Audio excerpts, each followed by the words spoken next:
தமிழலை நேயர்களுக்கு வணக்கம். இன்றைய முக்கிய நிகழ்வுகளை இந்த செய்தி தொகுப்பில் பார்க்கலாம்.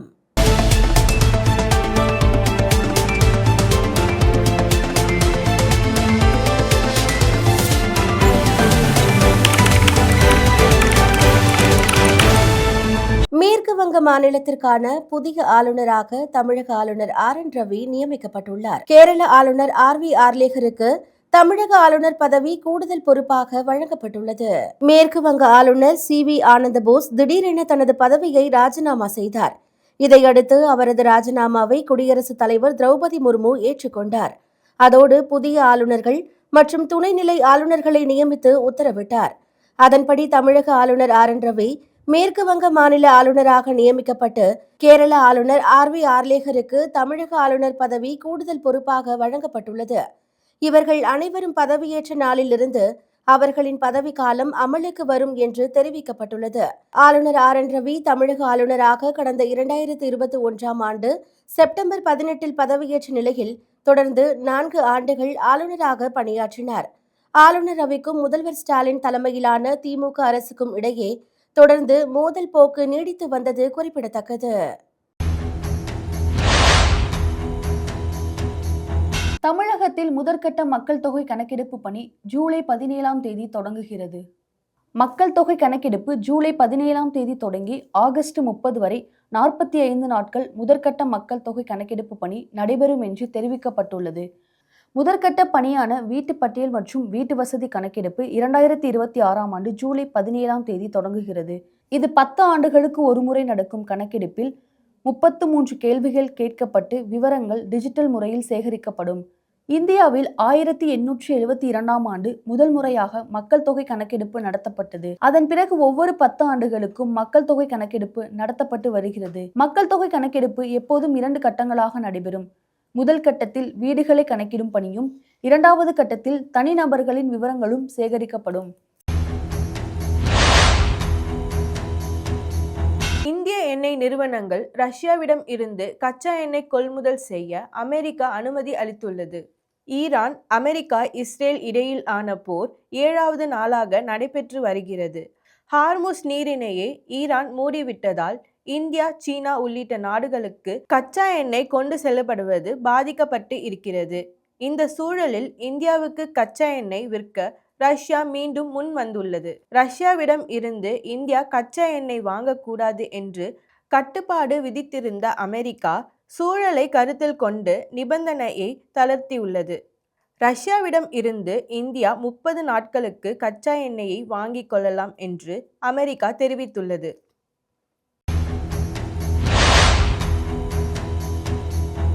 வாட்ஸ்அப் மூலமாக அவசர கால ஆம்புலன்ஸ் சேவையை பெறும் பிரத்யேக வசதி அறிமுகப்படுத்தப்பட்டு வாட்ஸ்அப் என்னும் அறிவிக்கப்பட்டுள்ளது. தமிழகத்தில் EMRI கிரீன் ஹில்ஸ் சர்வீஸ் நிறுவனம் மூலம் 108 ஆம்புலன்ஸ் சேவை செயல்படுத்தப்பட்டு வருகிறது. நாள்தோறும் கட்டுப்பாட்டு அறைக்கு 10,000க்கும் மேற்பட்ட அழைப்புகள் வருவதாகவும், பெருநகரங்களை பொறுத்தவரை அழைப்பு கிடைக்கப்பெற்ற 7 நிமிடங்களிலும் மலை பிரதேசங்களில் 13 நிமிடங்களில் சேவை கிடைப்பதாக தெரிவிக்கப்படுகிறது. இந்த கால அளவை மேலும் குறைக்கும் நோக்கில் 9445030725 என்ற வாட்ஸ்அப் எண் வாயிலாக ஆம்புலன்ஸ் சேவையை பெறும் வசதி தொடங்கப்பட்டுள்ளது. அதன்படி இந்த எண்ணுக்கு வாட்ஸ்அப் மூலம் ஹாய் என குறுஞ்செய்தி அனுப்பியதும் புக் ஆம்புலன்ஸ் என்ற லிங்க் கிடைக்கும்.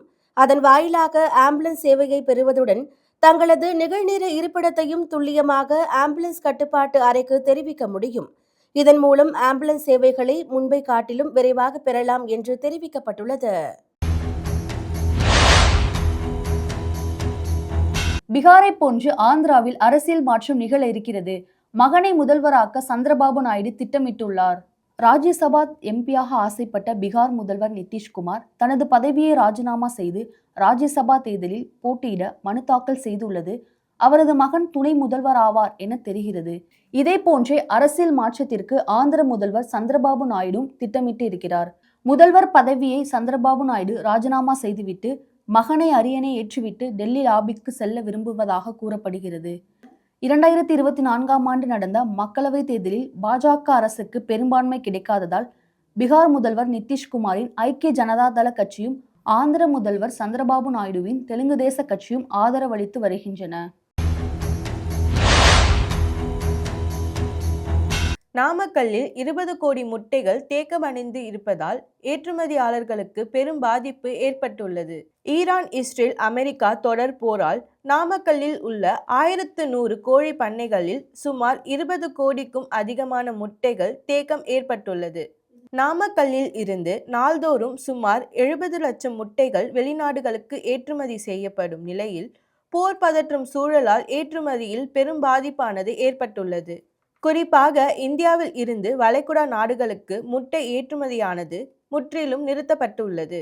ஏற்கனவே 77 கண்டெய்னர்களில் கப்பல் வாயிலாக அனுப்பப்பட்ட 3 கோடி 50 லட்சம் முட்டைகள் நடுக்கடலில் நிறுத்தப்பட்டிருக்கும் நிலையில் நாமக்கல்லில் உள்ள கிடங்குகளில் கிட்டத்தட்ட 20 கோடி முட்டைகள் வரை தேங்கி இருப்பதாகவும் ஏற்றுமதியாளர்கள் கூறியுள்ளனர்.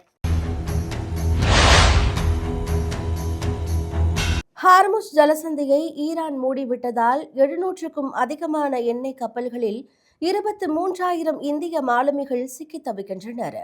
அமெரிக்கா, இஸ்ரேல் கூட்டுப்படைக்கும் ஈரானுக்கும் இடையிலான போர் 7வது நாளாக நடைபெற்று வருகிறது. உலகின் 25% கச்சா எண்ணெய் போக்குவரத்து நடைபெறும் ஹார்முஸ் நீரிணையை மூடிய ஈரான் அந்த வழியாக எண்ணெய் கப்பல்கள் சென்றால் தாக்குதல் நடத்தப்படும் என்று எச்சரித்தது. இதனால் வளைகுடா கடல் பகுதியில் 700க்கும் அதிகமான கச்சா எண்ணெய் கப்பல்கள் தற்போது நிறுத்தி வைக்கப்பட்டுள்ளன. இந்தியாவில் பதிவு செய்யப்பட்ட 35 கப்பல்கள் வளைகுடா பகுதிகளில் சிக்கியுள்ளன. இவற்றில் மட்டும் 1074 இந்திய பணியாளர்கள் உள்ளனர். மற்ற கப்பல்களிலும் சுமார் 23,000 இந்திய மாலுமிகள் சிக்கி இருக்கலாம் என்று அஞ்சப்படுகிறது.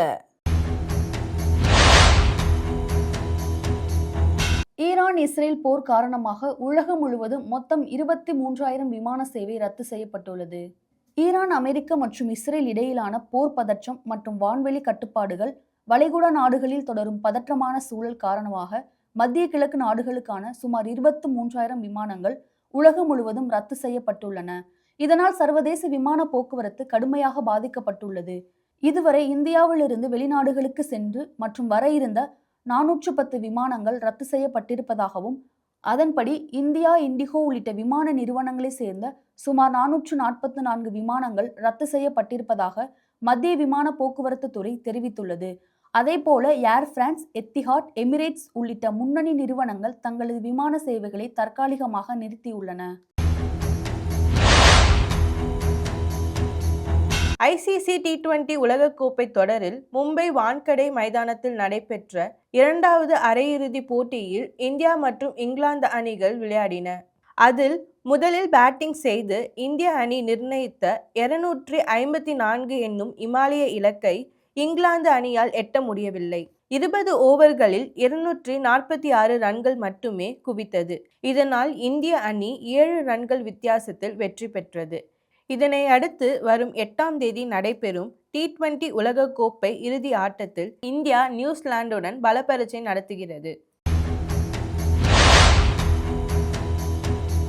காரைக்கால் மாவட்டத்தில் உள்ள உலக புகழ்பெற்ற திருநள்ளாறு சனீஸ்வரர் கோவிலில் இன்று சனிப்பெயர்ச்சி விழா மிக விமர்சையாக நடைபெற்றது. வாக்கிய பஞ்சாங்கப்படி இன்று காலை 8:24 மணிக்கு சனீஸ்வர பகவான் கும்ப ராசியிலிருந்து மீன ராசிக்கு பயிற்சி அடைந்தார். இந்த ஆன்மீக நிகழ்வை காண லட்சக்கணக்கான பக்தர்கள் திருநள்ளாறு கோவிலில் திரண்டு சாமி தரிசனம் செய்தனர். ஏற்கனவே சனிப்பெயர்ச்சி நாளன்று திருநள்ளாறில் பக்தர்களின் கூட்டம் அலைமோதும் என்பதால் அவர்களின் வசதிக்காக சிறப்பு மெமு ரயில் சேவையை ரயில்வே நிர்வாகம் அறிவித்திருந்தது குறிப்பிடத்தக்கது. ஏஜிஎஸ் தயாரிப்பு நிறுவனத்தின் உரிமையாளர் மகன் திருமண வரவேற்பு நிகழ்ச்சியில் தாவேகா தலைவர் விஜயும் த்ரிஷாவும் ஒரே காரில் சென்று பங்கேற்றனர்.